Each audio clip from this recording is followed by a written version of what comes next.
Welcome to the Mana Drained. This is episode 41. I'm Mox Born again, flying solo. We've got a really jam-packed show for you tonight. A couple good topics to cover, some good things to talk about, and some not so good things to talk about. Just getting everything lined up here. Whole bunch of Magic news, and we've got Prerelease that came and gone this past weekend. We've got a whole bunch of other things to talk about, Dominaria packs and things like that. Jace's signature spellbook price gouging, just say the very least. But with that in mind, we let's go ahead and get started. Making sure we're okay. All right, we are live on Facebook. We've got looks like Twitch going, and then also for those of you on Xbox One, we've got Mixer going as well. So I really appreciate all you guys watching. Make sure you head over to our YouTube channel, youtube.com/72DPI online. Get subscribed, leave us a comment. Do me a favor, share the video or share the page with everybody on your social media outlets. We really do appreciate it. Helps out a lot. We've seen quite a bit of growth in actually the past 2 weeks. The pre-release guide videos did very well, very, very well. So I'm really impressed. I'm excited about it. So anyway, welcome to the show. We've got quite a bit to talk about, so we'll just go ahead and get right into it. So we got 3 topics to talk about tonight. First off, we're going to be talking about Jace, the signature spellbook, and the price gouging that is going on with some, and I guess you could call it a price war between a couple big outlets. We'll talk a little bit about that. We've got Dominaria packs and how they're going to be intertwined with Magic Arena. That's Wizards, their new digital form or digital client, as you will, and some of the integrations that they're going to be using to help people convert from the physical form to actual digital form of the game. And then last but not least, we are going to talk about my epic pre-release fail from this past weekend. It's a very sad story, but it needs to be told. I need it to be out in the open. So we'll be talking about that. So let's go ahead and just kind of jump right into Jace's I keep wanting to call him Mind Sculptor spellbook. It's not. It's Jace's signature spellbook. So what this is it's a product that Wizards has released. It's coming out in mid-June, and essentially what they're going to do is they're going to highlight a planeswalker each release. And it's going to come with a Planeswalker card, and then it's going to come with, let's see here, it looks like 8 other specialty cards that are kind of reminiscent or kind of spell out that Planeswalker's abilities or his lore or his or her lore, whatever. And essentially, there's going to be new art. There's new card frames and things like that.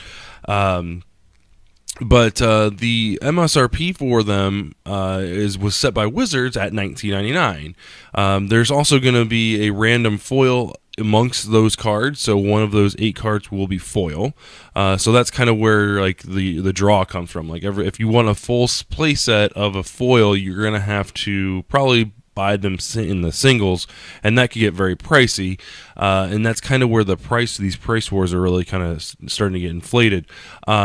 So a couple things here. So I've got two of the let's see if we can pull this up. Boom, there we go. Awesome. So we've got 2 major outlets that have them up for pre-order right now. TCG Player is sitting at $44.93. And then also if you look on TCG Player, they also have these interesting little tidbits down here where you can purchase them for $44.93, $38.99, $95, $125, and $199. I'm not really 100% sure about all these. I mean, this Dragon Star Hobbies, they have plenty of sales. I'm not sure if they just don't know how many they're getting. I mean, it says they've got 10 10. They're going to have 10, but I don't know who's buying them for $200. And likewise, this Magic Arena store sold over 50,000 sales. So I mean, when you're talking about Magic the Gathering sales, you got to kind of take that with a grain of salt, because over 50,000 sales, that could be a single card, could be a sale, right? A single piece of cardboard, or they could sell 60 cards in decks, or whatever the case may be. But what I'm getting at here is being more than double MSRP is kind of a problem for me, right? And then we also have, and it's the same thing that Wizards, there's nothing special about this. They're not augmenting it in any way, shape, or form. They're not saying, oh, well, we're going to open up a whole bunch and we're going to put together, the foil set, and sell it for, more than MSRP. These are sealed products that they're getting directly from their distributor, directly to from Wizards. So, yeah. Next up, we have even worse case scenario: $50, $49.99 from Cool Stuff Inc. for the exact same product. So, what's going on here? We all know that Cool Stuff Inc. is a huge supplier of Magic the Gathering and a whole bunch of board games and everything like that. Love them to death, but this is just a little outrageous for me. Right, they've got a limit of 4 per customer because they want to protect their brand. They don't want everybody buy them out, but I don't know who would buy them out at $49.99. I did, however, call my local game store, one of my local game stores that was open today, and found out that they are taking pre-orders, and they're going to be selling them for $19.99.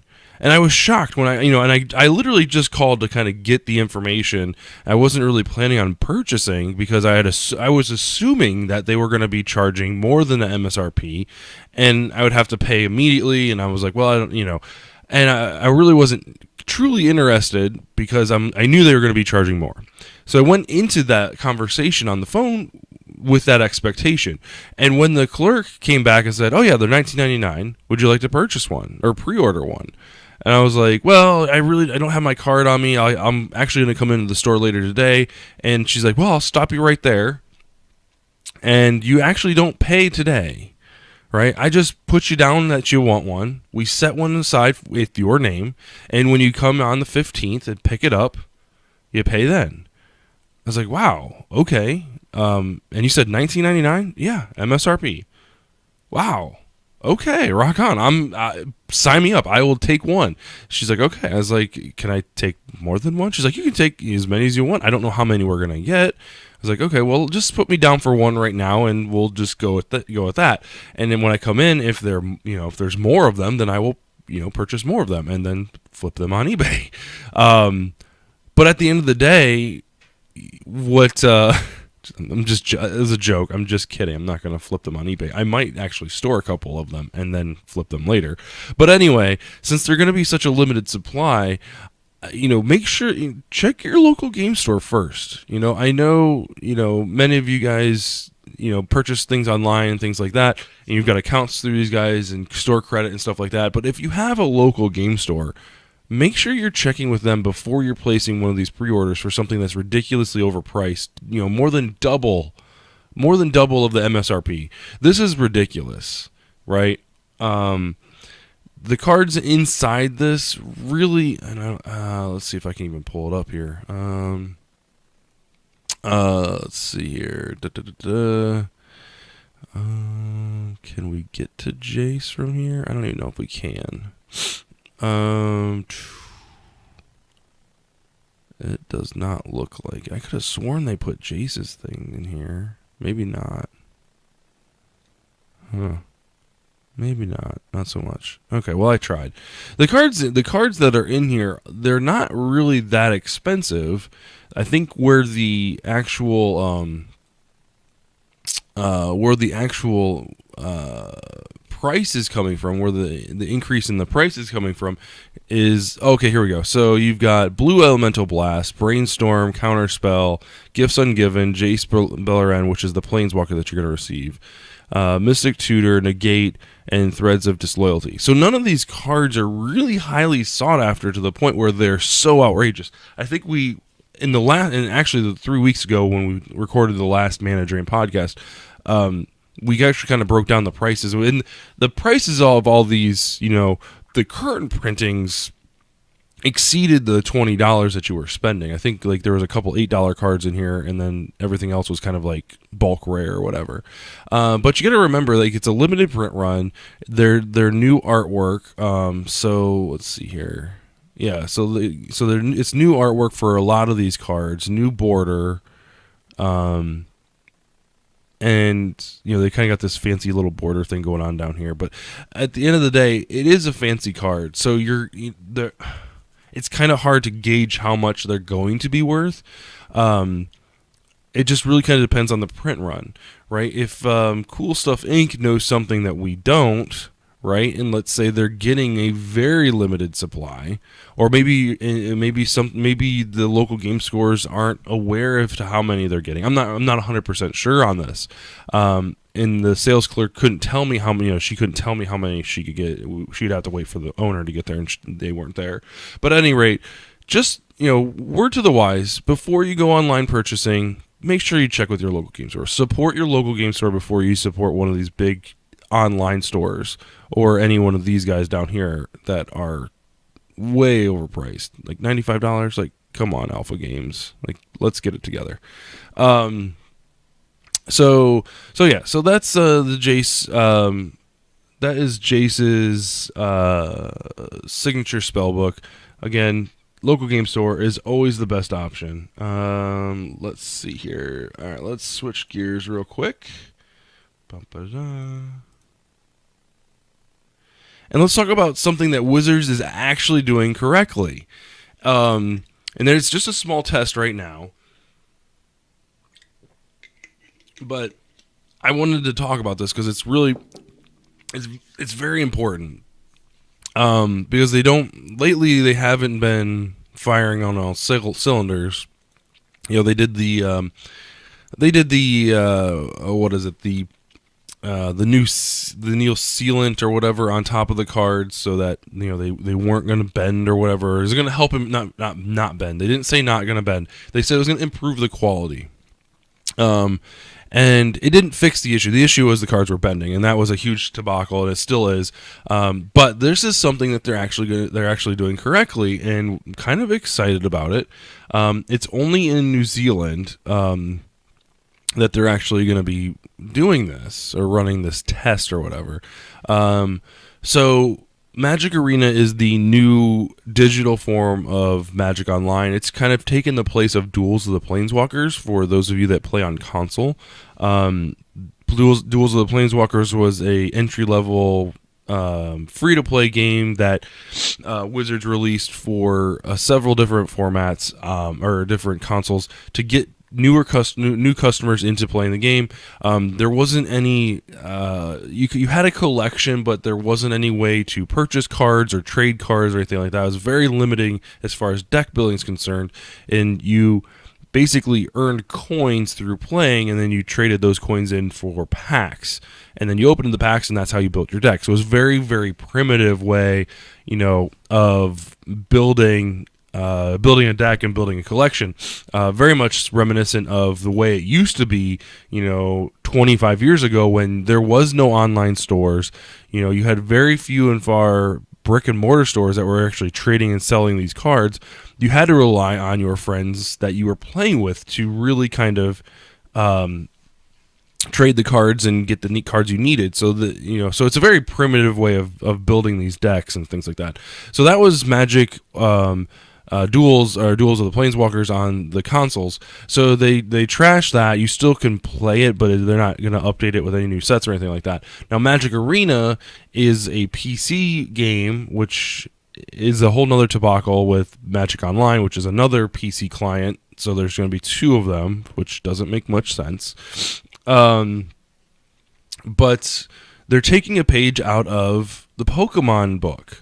Not exactly, not word for word, and not an exact ripoff, but the way Pokemon runs their business is they have their card game, and inside every booster pack that you purchase of of Pokemon, you get a redemption code for a digital booster pack, right? So you buy a pack of cards in the real world, and they give you a digital pack of cards for online. It's not the same pack of cards. It's not it's the same from the same set, but it's not the same exact cards.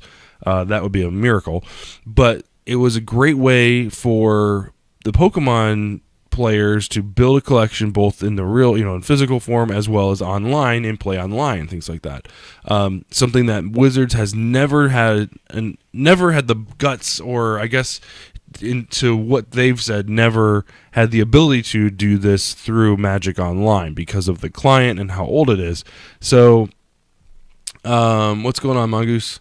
One of the things, this is probably something that Magic players have been craving for a long, long time, because the technology has been there, to add these cards in digitally. So what they're testing in New Zealand is they're going to be doing a similar thing where there's a redemption code inside the packs. Now, unlike Pokemon, there is a 10% chance that you are going to get another pack of digital cards. So whereas with Pokemon you have a 100% chance of getting the Pokemon cards, and both in the real world as well as digital. With Wizards, what they're going with is 10%, and that's what you get. Then the other 90% is you get a reward of 100 gold, which you can use to purchase more cards within the client. You can purchase entry fees into drafts and things like that. And you're supposed to be able to use those as entry fees and things like that. And then one of these 5 common cards, which are, basic cards from the newest set. Not really 100% sure of this. The problem here is, so here comes the problem. They're only limiting people to redeeming 10 codes at once. I don't know why that is. It seems kind of strange, especially if you've got a 1 in 10 shot to get a pack of cards. You would think you would want to make that unlimited. So here's for all of you New Zealanders out there who are participating in this beta, please give them feedback. This has to change. It's got to be 50-50. The way they have it set up already, like, you would think they would just give you the pack of cards, because you can basically, kind of like what Hearthstone does, and you can dust the cards you don't want and make gold, and then buy more packs, or buy cards that you want, or buy cards into into tournaments and things like that. So I don't understand. I really don't understand this 90%, and I think it's a way for them to kind of control the economy, but I'm still at a loss. This is the 10%, 90% was one thing. That's one thing, and then definitely we need to fix this 10, the limited to 10 redemptions per set or per whatever. They didn't tell us what the what the amount was. Is it per set? Is it per 90 days? Is it per month? What is this 10 code limitation? And is it only for the beta or whatever the test that they're doing in New Zealand? So those are the two things we need to fix. Which in hindsight, those are the two things that they've announced. But the reason why they need to be fixed is because they're really, why are we making it more difficult for players to get into the game, right? If you've got someone that's not familiar with Magic the Gathering, and you're like, hey, you should really try this Magic Arena thing, it's really great, but rather than just going right into that, let's pick up a couple packs from our local game store, right? Let's support our local game store. This is where you go to buy packs of cards. They've got singles. They make more off the singles because, that's just the way they work. But if you want to buy packs, we can draft, you can seal, tournaments and things like that, get them fully into it. And then you can say, like, oh, and by the way, when you open these packs, you're going to get a redemption code. Go online and redeem your pack of cards. That's how it works with Pokemon, right? But with Magic, it's going to be, well, you're going to buy these packs of cards, and inside there, you've got a 1 in 10 chance to get a pack of cards. Like, that just sounds bad, right? It just sounds like it's just the feel bads, right? Let's just give the full pack of cards. I mean, they're not even getting a full pack of cards in Magic Arena anyway, because you only get, 8 cards in a pack? You don't even get the full 15. So I feel like this is just kind of meeting us halfway, and it's not giving us the full benefit of playing the game, right? 15 cards in the real world. Give us 15 cards online, right? Give us the 100% chance of getting the pack of cards. No one wants to go through your gold thing or whatever. And, you've already given us the ability to destroy cards and get, to put that back into the marketplace or whatever.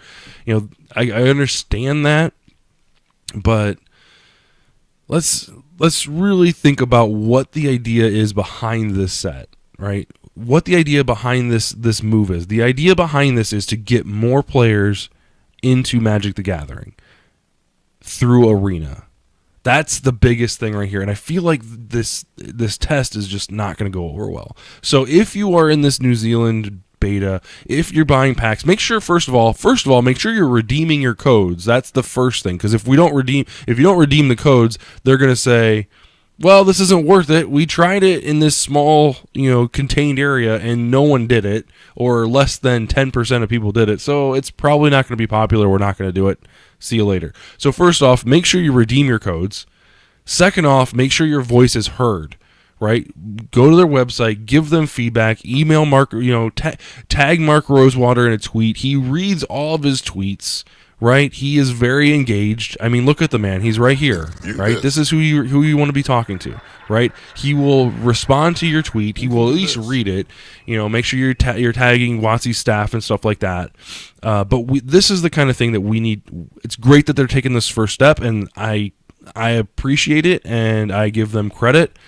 But this is a half-assed step. It really is a half-assed step. So. Anyway, let's kind of switch gears here. So those are 2 topics. The last topic I wanted to talk about is kind of a personal story. So we're going to get we're going to tone it down a little bit. This past weekend was pre-release, and I learned a very, very important lesson. Very important lesson. So for the past 5 sets, I believe the past 5. I think I'm almost 100% sure it's past 5. My 7-year-old son and I have gone in to our local game store, Epic Loot, and played in the Two-Headed Giant tournament on Saturday at 6 o'clock. We always have a lot of fun. He's really big into picking out a couple really awesome rares that he likes, and I don't want to say really awesome rares, but he finds a card that he really likes, and he's like, I want to play this one, I want to play this one, and this one, and I help him build a deck around it that's viable for a Two-Headed Giant game. I make sure his bell curve is right, I make sure his mana base is right, and make sure he's got enough creatures versus spells, and kind of like help him fine-tune his deck, and then turn around and build my deck in like less than 20 minutes. But it's a lot of fun. We have a blast doing it. In fact, the first event that we went to, he opened up I still have it here, and I've actually been meaning to frame it with the picture I took. He opened up let me see if I can pull it out. He opened up a masterpiece in his first pack of cards that he opened at a... I mean, he's opened tournament cards before, but he's never gone to a tournament before, right? And never played. In his first tournament, his first Two-Headed Giant, 6-year-old kid at the time, 6 years old, opens up a Sword of the Body and Mind masterpiece. And he was like... I mean, I didn't know he opened it. He just opened it up and he was like, what is this? I'm like, oh my God, let's sleeve. We need to sleeve that right now before it starts curling. And he had no clue what it was. He was able to cast it once, and I don't think he attacked with it or anything like that, but he was able to cast it once. But it's just these memorable moments. So my feel-bad story is... this past Saturday, we pack up our stuff, we pack up our play mats and our deck boxes and our sleeves and all that stuff. We head down to Epic Loot, and we get in line to purchase, our pass and get into the tournament. And the person in front of us is in the same boat, and they're like, "Hey, we're here to register for Two-Headed Giant," and she's like, "We're full." and my mouth just dropped. I'm like, I have never had this problem before. You know, the events always fire, but we never get full to the point where, I mean, it was an hour before the tournament, so you know, it's never been that full. I'm like, and I'm thinking in the back of my mind, I'm like, oh God, they're running one tomorrow, and it's at 6 o'clock, but you've got school on Monday. I was just like, we can't, dude. I'm sorry, we can't do that. I'm like, we can't play today. We're not gonna be able to do it. And the waterworks just started rolling, and I got really frustrated, and I was really upset at myself. I'm like, you know what? We were even in this damn store yesterday, Friday, to pick up a board game, to pick up a comic book, and I'm like, why didn't we pre-register that day? Like, they still were taking registration for it. We should have freaking did it yesterday. Take it easy, man. Thanks for watching. So I'm like, I just broke down. I was like, dude, I'm so sorry. Like, I need to make this up to you. Like, we looked for. I told him, like, well, let's tell you what. I was gonna spend $60 or more on you on tonight anyway. That's enough money to buy a board game. Let's pick out a board game. We can go home. We can play the new board game tonight. Have a lot of fun.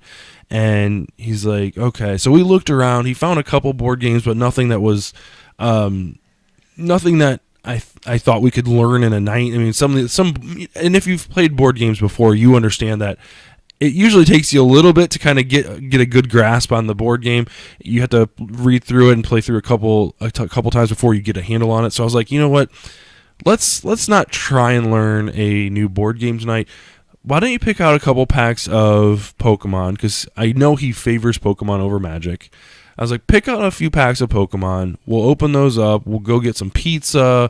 We'll go home. We're in the middle of a Stuffed Fables chapter. I was like, we'll go home and finish that chapter, have some pizza, and you know, maybe what we'll do is, because we can't play tomorrow, maybe what we'll do is when the set comes out next week, we'll pick up a good chunk of packs, and we'll have our own quote-unquote pre-release tournament. I'm sure I'm sure Mom will want to play, because she doesn't get to come in and play very often. So I was like, how about we do that? We'll film it. We'll have some fun. We'll put some videos up on YouTube. We'll try to make the best out of a bad situation. So he kind of lit up when I said Pokemon cards, he lit up. So, but I apologized to him. I felt horrible, and there's nothing, I don't think I've ever felt something like this, as, really failing as a father, like, just kind of like, this shouldn't have happened. So, I apologize to him. I think he's okay with it, and the bad thing is, I really wanted to make this a tradition. We were 5 straight, and now we're back to square one, so it'll always be that conversation. It'll always be we've played the last 7 out of 6 events or whatever. So I truly am sorry for him, but he opened up some good Pokemon cards. We're gonna pick up some new Dominaria cards this coming week, and we'll put those videos up. We'll get some deck building videos out of that, and then we'll probably film a couple of our games or whatever. We'll play some games. So at the end of the day, it was a lesson learned for sure. Lesson learned. Always pre-register before your events happen. I told him the first thing I would do when we found out exactly when the pre-release was going to be, I'll go into the store that day, drop everything of what I'm doing, and pre-register so this doesn't happen again. So hopefully he forgave me, but we'll see. So anyway, guys, all right, well, really do appreciate everybody watching. Make sure you head over to our YouTube channel, youtube.com/72DPI online. Get subscribed, share the channel with your friends. We really do appreciate it. It helps out a lot. Like I said, we've actually grown quite a bit in the past couple weeks. We've actually doubled in size, so take that with a grain of salt. But I really appreciate the new subscribers. Thank you so much for the help. We're going to try. We've got a couple stretch goals that we're looking at hitting with our subscriber base, and we're actually on course to get back to where I wanted to be for March and April. So I really do appreciate that. So get subscribed, share the video, If you like the content, make sure you go back and check our pre-release content for Dominaria. There's a lot of good things in there for sealed and draft, because we're still going to be drafting this set, well into the next couple months. And I think we'll probably open up some cards here on the channel here in a little bit. So I really do appreciate it. Have a great evening, guys, and we'll catch you in the next video. See you later.